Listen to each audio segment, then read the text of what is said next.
Good morning all. എൻ്റെ പേര് സന. ഞാൻ ഈ യൂട്യൂബ് ചാനൽ സ്റ്റാർട്ട് ചെയ്തിരിക്കുന്നത് കേരള സ്റ്റേറ്റ് സിലബസ് പഠിക്കുന്ന +2 പിള്ളേരുടെ ഇംഗ്ലീഷ് സബ്ജക്റ്റ്, ഈ സബ്ജക്റ്റിലെ ലെസൺസ് റിവൈസ് ചെയ്യാൻ വേണ്ടിയിട്ടാണ്. നിങ്ങൾക്ക് ഇതൊരു റിവിഷനായിട്ട് യൂസ് ചെയ്യാം ഈ വീഡിയോ. അല്ലെങ്കിൽ ഇപ്പോൾ ആദ്യമായിട്ട് ലെസൺ കേൾക്കുന്നവരാണെങ്കിലും ഒരു ഫസ്റ്റ് ടൈം ലെസൺ പഠിക്കുന്ന അങ്ങനത്തെ ഒരു എക്സ്പീരിയൻസിന് വേണ്ടിയിട്ടാണ് ഞാൻ ഈ ചാനൽ സ്റ്റാർട്ട് ചെയ്തിരിക്കുന്നത്. അപ്പോൾ ഇന്ന് നമുക്ക് അതിലത്തെ ഫസ്റ്റ് ചാപ്റ്റർ ആയിട്ടുള്ള ദ 3 L's ഓഫ് എംപവർമെൻറ്റ് എന്ന ചാപ്റ്റർ നോക്കാം. അപ്പോൾ ഇത് ആക്ച്വലി ഒരു സ്പീച്ചാണ്. ഈ സ്പീച്ച് പറഞ്ഞിരിക്കുന്നത് ക്രിസ്റ്റീൻ ലഗാർഡെ എന്ന് പറഞ്ഞിട്ടുള്ള ഒരു സ്ത്രീയാണ്. ഇവർ ഈ സ്പീച്ച് ഡെലിവർ ചെയ്യുന്നത് 19 May 2014 national democratic institute at Washington DC ഈ സ്ഥലത്താണ് ഇവർ ഈ സ്പീച്ച് ഡെലിവർ ചെയ്തിട്ടുള്ളത്. അപ്പോൾ ഇതിൽ തുടക്കത്തിൽ തന്നെ ഗുഡ് ആഫ്റ്റർനൂൺ എന്ന് പറയുന്നുണ്ട്. അപ്പോൾ ഒരു സ്പീച്ച് ആയതുകൊണ്ട് നമ്മൾ ഓഡിയൻസിനെ അഡ്രസ്സ് ചെയ്യുന്നതുകൊണ്ടാണ് ഇത് ഗുഡ് ആഫ്റ്റർനൂൺ വെച്ച് തുടങ്ങുന്നത്. It's is great to be among friends and kindred spirits എന്ന് പറയുന്നുണ്ട്. അപ്പോൾ കിൻഡ്രഡ് സ്പിരിറ്റ്സ് എന്ന് വെച്ചാൽ ഒരേപോലെ തിങ്ക് ചെയ്യുന്ന ആൾക്കാർ, പീപ്പിൾ ഹു തിങ്ക് അലൈക്ക്. അപ്പോൾ അങ്ങനത്തെ ഒരു ഗ്രൂപ്പിനെയാണ് ഇവിടെ റൈറ്ററെ അഡ്രസ്സ് ചെയ്യുന്നത്. ഇതിലെ ഫസ്റ്റ് പാരഗ്രാഫിൽ എന്താ പറയുന്നത്? ഫസ്റ്റ് പാരഗ്രാഫിൽ നമുക്ക് കാണാം 21st സെഞ്ച്വറിയിലെ ചാലഞ്ചസിനെ പറ്റിയാണ് പറയുന്നത്. അതിൽ ഏറ്റവും ഇമ്പോർട്ടൻ്റ് ആയിട്ടുള്ള ഒരു ചാലഞ്ചാണ് ഇക്കണോമിക് റോൾ ഓഫ് വുമൻ. അതാണ് റൈറ്റർ മെയിനായിട്ട് ഈ സ്പീച്ചിലുടനീളം പറയുന്ന കാര്യം. വുമൻ എംപവർമെൻറ്റിനെ പറ്റിയിട്ട് എങ്ങനെ നമുക്ക് സ്ത്രീകളെ മുന്നോട്ട് കൊണ്ടുവരാം എന്നുള്ളതാണ് ഈ സ്പീച്ച് മെയിനായിട്ട് ഫോക്കസ് ചെയ്യുന്നത്. അപ്പോൾ അതിൽ റൈറ്റർ എന്താ പറയുന്നത്? There are many blocks for women from contributing their true potential. അവരുടെ ശരിക്കുള്ള കഴിവ് പുറത്തെടുക്കാൻ പറ്റാതെ ഒരുപാട് ബ്ലോക്സ് വിമനുണ്ട്. വിമന് മെന്നിൻ്റെ പോലെയുള്ള ഈക്വൽ ആയിട്ടുള്ള ഓപ്പർച്യൂണിറ്റീസ് കിട്ടുന്നില്ല. അതുകൊണ്ട് തന്നെ പെർ ക്യാപിറ്റ ഇൻകമിൽ ഒരുപാട് ലാഗ് ഉണ്ട്. വിമന് മെന്നിൻ്റെ പോലത്തെ ഒരുപാട് ഈക്വൽ ഓപ്പർച്യൂണിറ്റീസ് ഇല്ലാത്തതുകൊണ്ട് തന്നെ ആ കൺട്രിയുടെ ഇക്കണോമിക് ഗ്രോത്തിനെയാണ് അത് ബാധിക്കുന്നത് എന്നാണ് പറഞ്ഞിട്ടുള്ളത്. ഇനിയിപ്പോൾ നമ്മൾ ടോട്ടൽ പോപ്പുലേഷൻ എടുക്കുമ്പോൾ 50% വിമൻ ആണെങ്കിൽ പോലും അവരുടെ contribution to the country's development എന്ന് പറയുന്നത് <50%. അപ്പോൾ ഈ സിനാരിയോയ്ക്ക് ഒരു ചേഞ്ച് വേണം. There should be a change in this picture എന്നാണ് റൈറ്റർ പറയുന്നത്. അതിനൊരു കൺസേർട്ടഡ് എഫേർട്ട് വേണം. കൺസേർട്ടഡ് എഫേർട്ട് എന്ന് പറയുമ്പം ഒരു എഫേർട്ട് അല്ലെങ്കിൽ ഒരു സ്റ്റെപ്പ് മാത്രം പോരാ, പല രീതിയിലുള്ള സ്റ്റെപ്സ് വന്നാലാണ് ഈ സിനാരിയോ നമുക്ക് ചേഞ്ച് ചെയ്യാൻ പറ്റുള്ളൂ എന്നാണ് റൈറ്റർ പറയുന്നത്. അപ്പോൾ അതിന് വിമന് എന്ത് വേണം? കൂടുതൽ ഓപ്പർച്യൂണിറ്റീസ് വേണം. ആ ഓപ്പർച്യൂണിറ്റീസിന് ഇവിടെ 3 L's എന്നാണ് പറഞ്ഞിട്ടുള്ളത്. The door to opportunity with what I call the 3 L's of women empowerment. അപ്പോൾ ആ 3 L'നെ പറ്റിയാണ് ഇനി ബാക്കിയുള്ള സ്പീച്ചിൽ പറയുന്നത്. ഏതൊക്കെയാണെന്ന് നോക്കി കഴിഞ്ഞാൽ ലേണിംഗ്, ലേബർ, ലീഡർഷിപ്പ്. ഇതാണ് റൈറ്റർ പറയുന്ന 3 L's. ഓക്കെ, ഇനി അടുത്തത് പറയുന്നത് ഈ ലേണിങ്ങിനെ പറ്റിയാണ്. അപ്പോൾ എന്തൊരു ചേഞ്ച് കൊണ്ടുവരണമെങ്കിലും എഡ്യൂക്കേഷൻ ആണ് അതിൻ്റെ foundation. So education is A foundation for any change. ഒരു എഡ്യൂക്കേറ്റഡ് ആയിട്ടുള്ള വിമനെ അവരെ ഹെൽപ്പ് ചെയ്യാൻ പറ്റുള്ളൂ. only educated women can help themselves and they can break the shackles of exclusion. Shackles of exclusion എന്ന് പറയുമ്പോൾ എക്സ്ക്ലൂഷൻ എന്ന് പറഞ്ഞു കഴിഞ്ഞാൽ അവഗണന. അതായത് വുമന് പല മേഖലയിൽ അവർക്ക് പാർട്ടിസിപ്പേറ്റ് ചെയ്യാൻ പറ്റുന്നില്ല, അവർ ഇൻക്ലൂഡ് ചെയ്യുന്നില്ല. അപ്പോൾ അതൊക്കെ ബ്രേക്ക് ചെയ്യണം. ഷാക്കിൾസ് എന്ന് പറയുമ്പോൾ ഇവിടെ ടെക്സ്റ്റിൽ പറയുന്നുണ്ട് ബോണ്ടേജ് എന്ന്, അതായത് ഒരു റെസ്ട്രിക്ഷൻ, തടസ്സം, അവർക്ക് മുന്നോട്ട് ഉള്ള കാര്യങ്ങൾ ചെയ്യാൻ പറ്റാതെ ഒരു തടസ്സം നിലനിൽക്കുന്നു. അപ്പോൾ ഇതൊക്കെ മാറ്റിക്കളഞ്ഞിട്ട് വേണം അവർക്ക് മുന്നോട്ട് വരാൻ വേണ്ടിയിട്ട്. അപ്പോൾ ഡെവലപ്പിംഗ് വേൾഡിൽ ഏറ്റവും ഇമ്പോർട്ടൻ്റ് ആയിട്ട് നടക്കേണ്ട കാര്യം ഇതാണ്. ഇനി അവിടെ റൈറ്റർ ഒരു ആഫ്രിക്കൻ അഡേജ് കോട്ട് ചെയ്യുന്നുണ്ട്. അഡേജ് എന്ന് വെച്ചിട്ടുണ്ടെങ്കിൽ ഒരു വൈസ് സെയിങ് എന്നാണ് ഇവിടെ പറഞ്ഞിട്ടുള്ളത്. അതായത് ഒരു പ്രോവേർബ് പോലെ, നമ്മൾ കേട്ട് പരിചയമുള്ള കുറേ പ്രോവേർബ്സ് ഇല്ലേ, അപ്പോൾ അതുപോലെ ഒരു പ്രോവേർബ്, ഒരു ആഫ്രിക്കൻ പ്രോവേർബ് അല്ലെങ്കിൽ ഒരു ആഫ്രിക്കൻ അഡേജാണ്. If you educate a boy you train a man, if you educate a girl you train a village.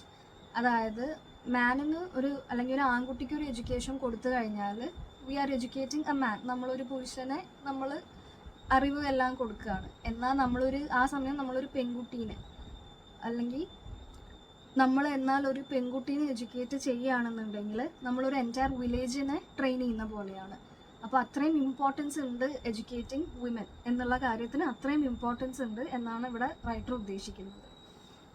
അപ്പോൾ ഫസ്റ്റ് സ്റ്റെപ്പ് എന്തായിരുന്നു? ഈ 3 L'സിലെ ഫസ്റ്റ് സ്റ്റെപ്പ് ആയിട്ടുള്ള ലേണിംഗ്. ആ ലേണിങ്ങിനെ പറ്റിയാണ് ഇപ്പോൾ പറഞ്ഞത്.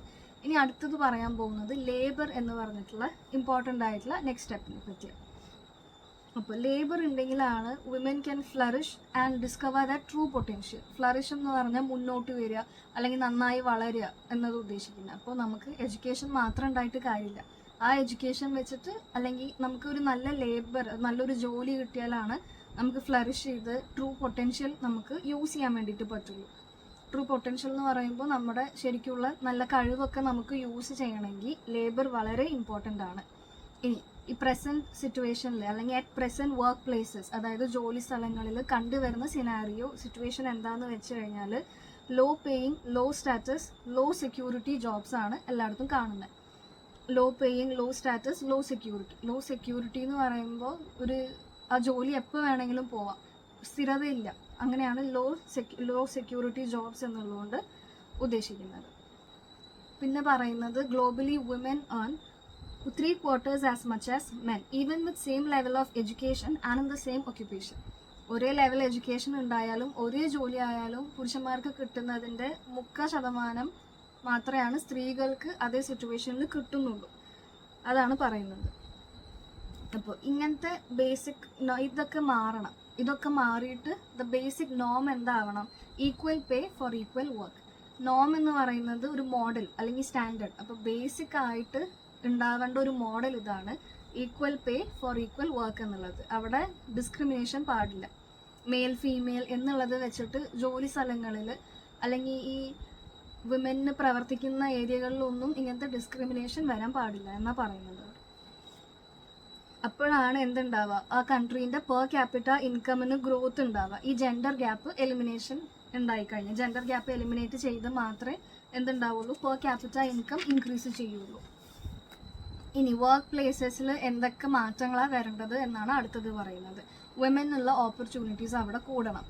Change loss. ഓക്കെ, അപ്പോൾ ചില ലോസിൽ ചേഞ്ച് വരാനുണ്ട്. പിന്നെ property inheritance law, property and inheritance law, സ്വത്തുക്കൾ കിട്ടുന്ന ലോ, അങ്ങനത്തെ ലോയിലൊക്കെ വിമനും മെന്നിനും ഇക്വാലിറ്റി ഉണ്ടാവണം. സ്ത്രീകൾക്ക് കുറച്ച് സ്വത്ത്, പുരുഷന്മാർക്ക് കൂടുതൽ, അങ്ങനെ ഉണ്ടാവരുത്. എല്ലാവരും ഈക്വൽ ആയിട്ട് വേണം അതിൽ ട്രീറ്റ് ചെയ്യാൻ വേണ്ടിയിട്ട്. പിന്നെ പുതിയ പോളിസീസ് വരണം. വിമൻ്റെ എഡ്യൂക്കേഷൻ എൻകറേജ് ചെയ്യുന്ന, അവരുടെ ഹെൽത്ത് കെയർ ഇതൊക്കെ എൻകറേജ് ചെയ്യുന്ന പുതിയ പോളിസീസ് വരണം. എഡ്യൂക്കേഷൻ മാത്രമല്ല, അതേപോലെ ഹെൽത്തും വേണം. ഹെൽത്ത് ഉണ്ടെങ്കിലേ നമുക്ക് ഇതൊക്കെ പ്രോപ്പറായിട്ട് നമ്മുടെ ലൈഫിൽ ലീഡ് ചെയ്യാൻ പറ്റുള്ളൂ. അപ്പോൾ അതേപോലെ തന്നെ എഡ്യൂക്കേഷനും ഹെൽത്ത് കെയറിനും ഇമ്പോർട്ടൻസ് കൊടുക്കുന്ന പോളിസീസ് വരണം. പിന്നെ women should have more access to credit, എന്ന് വെച്ചാൽ ലോൺ അല്ലെങ്കിൽ ഫണ്ട്. ഇപ്പോൾ ഒരു വിമൻ ഒരു ബിസിനസ് സ്റ്റാർട്ട് ചെയ്യണം, അങ്ങനെയൊക്കെ ആണെങ്കിൽ അവർക്കും ലോണ് കൊടുക്കണം. ഇതൊക്കെയാണ് കീ ഫാക്ടർ. അപ്പോൾ കീ ഫാക്ടേഴ്സ് എന്ന് പറയുന്ന ലേണിങ്ങും ലേബറും, ഈ 2 കാര്യങ്ങളാണ് ഇത്രയും നേരം റൈറ്റർ പറഞ്ഞത്. ഇനി അടുത്തത് 3rd L പറ്റിയാണ് പറയുന്നത്. ഇത്ര നേരം നമ്മൾ ഫസ്റ്റ് 2 L പറ്റി പറഞ്ഞു, അതായത് ലേണിങ്ങും ലേബറും. ഇനി അടുത്ത 3rd L ആണ് ലീഡർഷിപ്പ് എന്ന് പറയുന്നത്. അപ്പോൾ ലീഡർഷിപ്പ് എന്തിനാണ്? For women to rise and fulfil their innate abilities and talents. Innate ability എന്ന് പറയുമ്പോൾ ഇൻബോൺ, അതായത് ജന്മന അവർക്കുള്ള കഴിവുകൾ. ഈ കഴിവുകളും ഇതെല്ലാം യൂസ് ചെയ്യണം എങ്കിൽ അവർക്ക് ലീഡർഷിപ്പ് ക്വാളിറ്റിയും വേണം. ഇതിന് ഒരുപാട് സാധ്യതകളുണ്ട്. അതാണ് there is plenty of room എന്നുള്ളതുകൊണ്ട് ഉദ്ദേശിക്കുന്നത്. ഇനി ഒരുപാട് ഓപ്പർച്യൂണിറ്റീസ് ഒക്കെ അവിടെ ഡെവലപ്പ് ചെയ്ത് വരാനുണ്ട്. ഇനി ഇവിടെ റൈറ്റർ ഒരു ഐറണിനെ പറ്റി പറയുന്നുണ്ട്. അതെന്താണെന്ന് വെച്ച് കഴിഞ്ഞാൽ, ഈ വിമൻ ജോലി ചെയ്യുമ്പോൾ people expect that they will not do good work as men. Okay, അങ്ങനെയാണ് പീപ്പിൾ വിചാരിക്കുന്നത്. പക്ഷേ വിമൻ ജോലി ചെയ്യുമ്പോൾ അങ്ങനെയല്ല.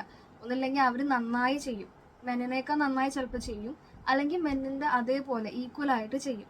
പക്ഷെ പീപ്പിൾ അങ്ങനെയല്ല എക്സ്പെക്റ്റ് ചെയ്യാറ്. അതാണ് അവിടെ പറഞ്ഞിട്ടുള്ള ഒരു ഐറണി. പിന്നെ പറയുന്നത് വിമൻ ഡിസിഷൻസ് ഉണ്ടാക്കുമ്പോൾ പൊതുവെ അത് എങ്ങനെയാണ് വിമൻ ഡിസിഷൻസ് ഉണ്ടാക്കാറ്? Based on consensus building. എന്ന് വെച്ച് കഴിഞ്ഞാൽ കൺസെൻസസ് ബിൽഡിംഗ് എന്ന് പറയുമ്പോൾ എഗ്രിമെൻറ്റ്. ഓക്കെ, അതാണ് അവിടെ ഉദ്ദേശിക്കുന്നത്. അതായത് കുറച്ച് പേരെ മാത്രം ഫേവർ ചെയ്തിട്ടല്ല, വിമൻ ഒരു ഡിസിഷൻ കൊണ്ടുവരുമ്പോൾ അത് എല്ലാവർക്കും ആ ഡിസിഷൻ ഓക്കെ ആണോ എന്നത് നോക്കിയിട്ടാണ് കൊണ്ടുവരിക. പിന്നെ ഇൻക്ലൂഷൻ, ആരെയും മാറ്റി നിർത്തുന്നില്ല, എല്ലാവരെയും ഉൾപ്പെടുത്തിയിട്ടുള്ള ഡിസിഷൻസ് ആയിരിക്കും അവർ കൊണ്ടുവരുന്നത്. കമ്പാഷൻ എന്ന് പറയുമ്പോൾ അവർ എംപതി കാണിക്കുകയാണ്. അതായത് അവരുടെ വേറൊരാളുടെ സ്ഥാനത്ത് നിന്ന് ആലോചിച്ച് തീരുമാനം എടുക്കുന്നു. അതാണ് കമ്പാഷൻ എന്നുള്ളത്. പിന്നെ ലോങ് ടേം സസ്റ്റൈനബിലിറ്റി, അതിപ്പോൾ പെട്ടെന്ന് കാര്യങ്ങൾ നടത്താനുള്ള തീരുമാനം മാത്രമല്ല, ഭാവിയിലും നമുക്കത് യൂസ് ചെയ്യാൻ പറ്റുമോ, ഈ ഡിസിഷൻ ഭാവിയിലേക്കും യൂസ് ചെയ്യാൻ പറ്റുമോ എന്നുള്ളതൊക്കെ ആലോചിച്ചിട്ടാണ് അവർ തീരുമാനങ്ങൾ എടുക്കുന്നത്. അപ്പോൾ consensus building, inclusion, compassion, long term sustainability, ഈ കാര്യങ്ങളൊക്കെ വെച്ചിട്ടാണ് വിമൻ ഡിസിഷൻസ് എടുക്കാറ്. പിന്നെ പറയുന്നതാണ് women sometimes lack of confidence ഉണ്ടാവാറുണ്ട്. പക്ഷെ ആ മൈൻഡ് സെറ്റ് അവർ മാറ്റണം. അത് മാറ്റിയിട്ട് അവരെന്ത് ചെയ്യണം? They should be ready to dare the difference. Ready to dare the difference എന്ന് വെച്ചിട്ടുണ്ടെങ്കിൽ ഈ സിറ്റുവേഷനെ അവർ ബ്രേവായിട്ട് ഫേസ് ചെയ്യണം. ഇങ്ങനത്തെ പ്രശ്നങ്ങൾ ഉണ്ടെങ്കിലും അവരതൊന്നും നോക്കാതെ ബ്രേവായിട്ട് മുന്നോട്ട് വന്ന് അത് ഫേസ് ചെയ്യണം. ഇതിൽ റിസ്ക് ഉണ്ടാവും, പിന്നെ അവരുടെ ഒരു കംഫർട്ട് സോൺ വിട്ടിട്ട് പുറത്ത് വരേണ്ടി വരും. എങ്ങനെ ഫേസ് ചെയ്ത് കഴിഞ്ഞാൽ അതിൽ നിന്ന് അവർക്ക് ഒരുപാട് ബെനിഫിറ്റ് ഉണ്ടാവാം. പിന്നെ നമ്മൾ ഈ കംഫർട്ട് സോണൊന്നും വിട്ട് പുറത്ത് വരാൻ തയ്യാറല്ലെങ്കിൽ നമുക്ക് മുന്നേറണം എന്ന ആഗ്രഹം ഉണ്ടെങ്കിലും അത് ചെയ്യാൻ പറ്റാതെ ആവാം. അപ്പം നമ്മൾ അതെല്ലാം മാറ്റി മൈൻഡ് സെറ്റ് മാറ്റി ബ്രേവായിട്ട് മുന്നോട്ട് വരണം. പിന്നെ അടുത്തത് പറയുന്നത് എന്താ? We need to create a world where women meets potential without impediment or prejudice.